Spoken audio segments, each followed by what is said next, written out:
மாண்புமிகு உறுப்பினர் அன்பழகன் சாக்கோட்டை. தமிழ்நாடு பூரா இருக்கிற மிகப்பெரிய மாடுகள் தொல்லை, நாய் தொல்லை எல்லா நகராட்சியிலும் மாநகராட்சி இருக்கிறது. பல நேரங்களில் மாடுகளில் 2 சக்கர வாகனங்கள் சென்று பலர் மண்டை ஓடுகிறார்கள், கைகால் ஓடுகிறது, சிலர் மரணம் கூட அடைகிறார்கள். இந்த மரணத்தை தவிர்ப்பதற்கு மாண்புமிகு முதலமைச்சருடைய கவனத்திற்கு எடுத்துச் சென்று அமைச்சர்கள் தகுந்த நடவடிக்கை எடுப்பார்களா என்பதை நம்முடைய பேரவைகள் மூலமாக கேட்டுக்கொள்கிறேன். மாண்புமிகு அமைச்சர். மாண்புமிகு உறுப்பினர் அவர்கள் சொல்வது, நேற்று கூட சென்னையிலே நம்ம மாண்புமிகு துணை முதலமைச்சர் 3 இடங்களிலே நாய்க்கு கருத்தடை செய்கிற அந்த அலுவலக அந்த இடத்தை திறந்து வைத்திருக்கிறார். ஒவ்வொரு இடத்திலும் அதை செய்கிறோம்.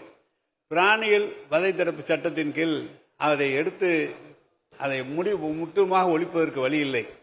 மாடுகளை பொறுத்தளவு அடைத்து பட்டியலை அடைத்து அதற்காக அபராதம் விதிக்கிற போது பொதுமக்கள் மிகவும் கோவப்படுகிறார்கள். எங்க மாட்டை நீங்க பிடிச்சிங்க போனீங்க வந்து சென்னையில் நான் 10-15 தடவை பிடிச்சிட்டான். ஆனா அவங்க திருப்பி அவுத்து விட்டுட்டு தான் இருக்கிறாங்க.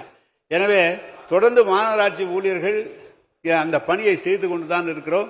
எனவே நாய்கள் தொந்தரவு என்பது மிக அதிகமாக இருக்கிறது. எல்லா இடங்களிலும் துறையினுடைய அனைத்து ஆணையர் பெருமக்களுக்கும் சொல்லப்பட்டிருக்கிறது.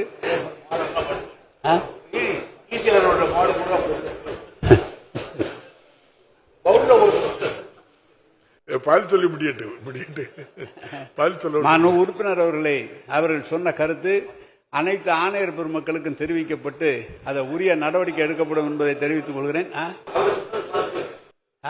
இல்ல அமைச்சர் முழுமையா பதில் சொல்ல விடுங்க. நீங்க பிளீஸ் டைவர்ட் பண்ணாங்க பிளீஸ். எனவே மாண்புமிகு உறுப்பினர் சொன்னதை கருத்தில் கொண்டு விரைவாக அதையெல்லாம் பட்டியல் அடைத்தால் நீங்க சட்டமன்ற உறுப்பினர் நாளைக்கு எங்களுக்கு வந்து இதை விடுங்கன்னு சொல்லாம இருந்தீங்கன்னா நாங்க பிடிச்சிருவோம் உடனடியா. நீங்களே மாட்டை பிடிச்சி பட்டியல் அடிச்சா நீங்க உடனே வந்து விடுன்னு சொன்னா அது எப்படி சரியா இருக்கும் அதை பார்த்து